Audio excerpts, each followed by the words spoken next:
The phone rang at 4:40 in the morning with a number I'd deleted 2 years earlier, and a nurse I'd never met told me that a woman I wasn't related to had me listed as the person to call. I hadn't spoken to her daughter in 2 years. I'd spent 18 months telling myself I'd meant to leave. And now her mother, the woman whose Sunday table I used to set, was somewhere down a fluorescent hallway with a fall and a heart doing something it shouldn't, and she had reached past her own daughter, past her sister, past everyone with her last name, to put down mine. I sat on the edge of my bed in the dark with my boots already half on. I wasn't ready. I want to tell you I was. But you're never ready for the past to call you family. My name is Sam Mercer. I'm 35, and I fix elevators for a living. The freight ones, mostly, in old buildings downtown. The kind of work where you spend your day in a shaft between 2 floors, making sure strangers never have to think about me at all. It suits me. I'm good in tight spaces and bad at open ones. I can diagnose a worn cable by the sound it makes, and I cannot, for the life of me, tell when a good thing is about to break, which is the whole reason I'm telling you this. Her name was Joanna Hale. Jo. She made things out of clay, bowls, mugs, a whole shelf of slightly crooked cups she refused to sell because she said the crooked ones were honest. We met because of an elevator, which Jo always said was the most on-brand way 2 people had ever met. Her mother lived on the 3rd floor of a pre-war building on Garner Street, and one August afternoon the car stuck between 2 and 3 with Jo inside it, and I was the mechanic they called. I got her out in 20 minutes. She'd spent 19 of them talking to me through a 6-inch gap in the doors, and by the time I pried them open, I already knew her coffee order and the name of her childhood dog, and I had this sinking, delighted feeling that my whole quiet life had just been interrupted by someone I wasn't going to be able to forget. We were together 3 years. I made her a keyring out of a brass elevator button, a worn old 3, for the floor that stuck, and she put it on her keys and never took it off. I told myself that meant something. I was right. I just stopped believing it at exactly the wrong time. Here's the part I'm not proud of. 2 years ago, Jo got into a residency. A real one. 2 states away, the kind of thing that turns a person who makes crooked cups into an artist with a name. And I did the math the way a scared man does math. I decided I was the anchor and she was the boat, and that the kindest thing I could do was cut the rope before she noticed she was dragging me. So I ended it. I called it giving her room. I told her she'd thank me later. I was very calm about it. The way you're calm when you've already decided to hurt yourself and you've just figured out how to make it look generous. That is sabotage with better branding. It took me 2 years and a 4:40 phone call to learn the word for it. The hospital at 5 in the morning smells like antiseptic and old coffee and the specific fear of people who got dressed in the dark. I followed the signs to the cardiac wing with my heart going harder than the situation strictly called for, because somewhere under "Is Ruth okay?" was a second, uglier question I wouldn't say out loud, which was, is she here? I found the room. The door was half open, and before I could knock, a nurse came out with a clipboard and looked at me and said, kind and certain, the way they do, "Oh, good. You must be the son-in-law." I opened my mouth to correct her, and then I heard Jo's voice from inside the room, low, saying something to her mother, and every correction I had went somewhere I couldn't reach it. She was sitting in the chair by the bed in a flannel shirt 3 sizes too big for her. My flannel, I realized. The green one I'd looked for in 19 boxes when I moved and assumed I'd lost. She had her mother's hand in both of hers. Her hair was pushed back the way she pushed it when she was scared and pretending not to be. And on the little rolling tray by the bed, next to her phone and a vending machine water, were her keys. And on the keys, catching the bad light, was a worn brass 3. She'd kept it 2 years, a residency, a whole separate life, and she'd kept it. That landed somewhere I'd had bricked over. Ruth saw me before Joe did. Ruth Hale, 81, hooked to a monitor. The color not great, but her eyes exactly as sharp as I remembered, and she looked at me standing frozen in her doorway and said, with the satisfaction of a woman whose plan has finally arrived, "There he is." Like I was late. Like I'd been expected. Like the last 2 years had been a clerical error she'd been waiting patiently for the universe to fix. Joe turned around then. And for 1 second, her whole face did something open and unguarded, the thing a face does before the rest of you remembers it's supposed to be careful. Then she got careful. I watched her get careful. It took her about 1.5 seconds, and it was the saddest thing I'd seen in 2 years. "Sam," she said. Just my name. She set it down like a glass she wasn't sure was full. "They called me," I said, which was a stupid thing to say since obviously they had, since I was standing there. "Your mom, you're still her emergency contact," Joe said. "Yeah, I noticed that about an hour ago." She looked at her mother. "We're going to talk about that, Mom. I'm having a heart event," Ruth said serenely. "Be nice to me." The cardiologist came and went. It was a scare, not a catastrophe. An arrhythmia. A fall that bruised more than it broke. A night for observation, and a longer conversation about medications. The worst of it passed by 6. In between, there were hours. There always are. You forget that about hospitals, that the terror arrives in one spike and then hands you a long, flat plane of waiting under lights that never change color. I watched Joe work that plane better than I ever could have. She knew which nurse to ask and which to leave alone. She translated the cardiologist's careful hedging into plain sentences for her mother, then translated her mother's stubbornness back into something a chart could hold. She held Ruth's hand through the blood draw and cracked a joke at the exact second the needle went in. So Ruth laughed instead of flinched, and I stood in the doorway and felt the old, dangerous thing I'd spent 2 years insisting I was done feeling. She caught me watching her do it. Just for a second, she didn't say anything. She just looked away half a beat too fast and went back to her mother's hand, and that half a beat bothered me more than it had any right to at 5 a.m. Which left the two of us in a hallway outside her mother's room at dawn, holding cups of coffee neither of us wanted, with nothing left to do but the thing we'd both been avoiding for 2 years. For a while, I just admitted things to myself. That's all. I leaned against that hallway wall and let the truth I'd been outrunning catch up and sit down next to me. The truth was that I had never once stopped loving her. I'd just gotten very organized about not feeling it. I'd told myself the ache was nostalgia. The way you tell yourself a draft is just the building settling, right up until you find the window that was open the whole time. And then I did what I always do, which is reach for the reasonable explanation before the feeling could finish arriving. Of course, I still felt something. You don't share 3 years and a stuck elevator and a mother and 100 Sunday dinners with a person and feel nothing when they turn up in a flannel at dawn. That's just history. That's just the body remembering a route it used to drive. It didn't have to mean anything. I could feel all of it and still get in my truck at 7 and drive home to my quiet apartment and my deleted contacts and my life that fit me the way a shaft fits a car exactly, and with no room to turn around. I almost believed it. I'm very good at almost believing things. It's the closest thing I have to a hobby. Then the evidence started arriving, the way it does once you finally stop refusing delivery. There was the flannel.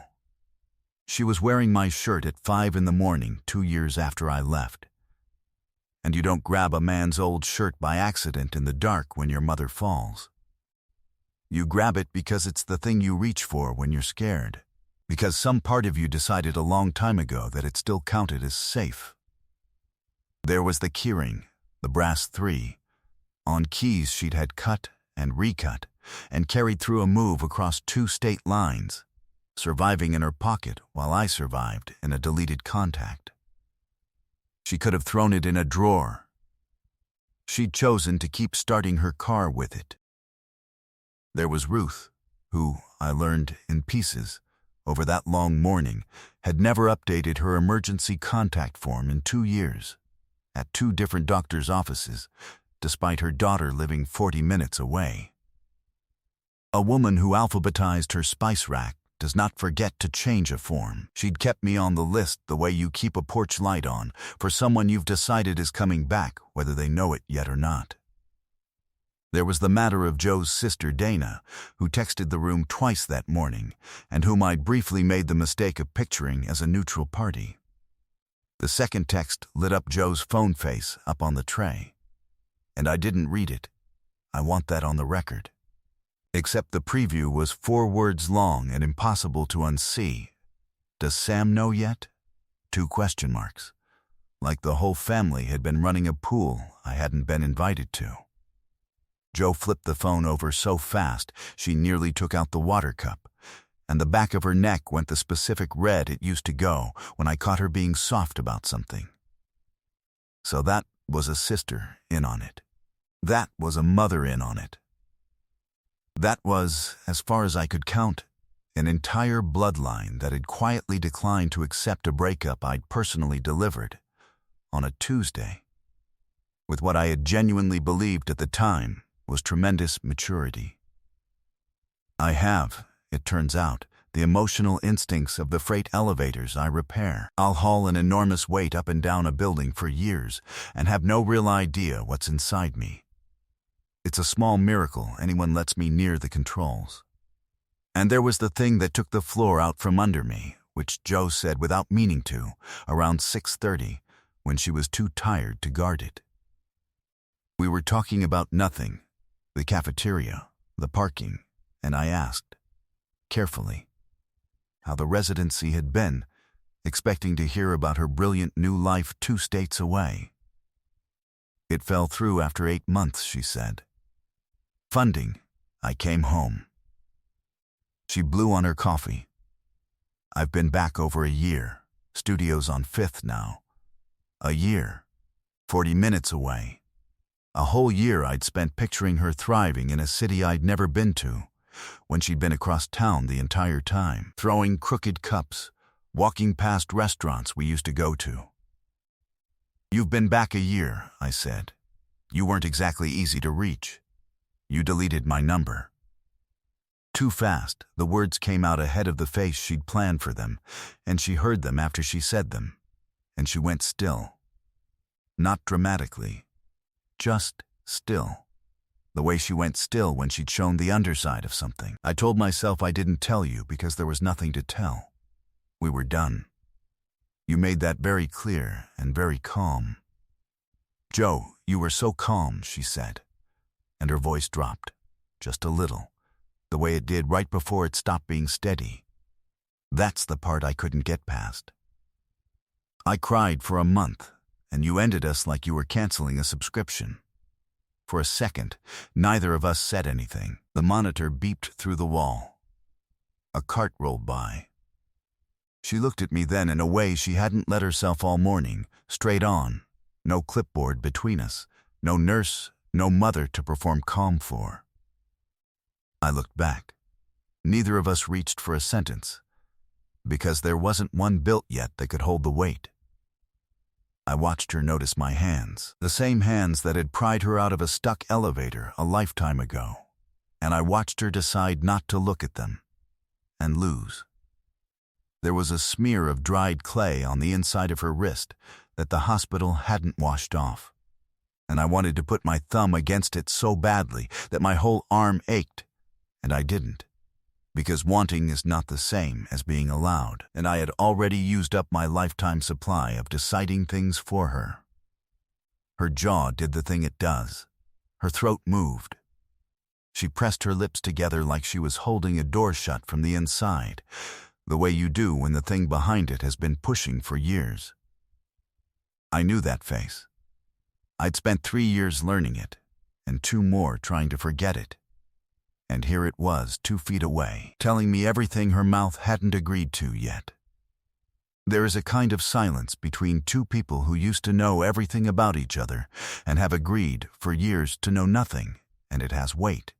And we stood inside it and let it press on us until one of us had to move. She moved first.